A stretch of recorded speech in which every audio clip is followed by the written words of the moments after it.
That's called fried chicken. You ever fried chicken so good that it come off the bone? Fried chicken.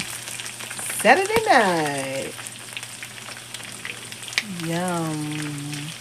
Mmm. It smells so good. I'm just glad he's not turning it around with his thumb like he usually does. It just really pains me to see him turning this. But yum, I can't wait. I can't wait. I'm sorry. But this chicken really is good.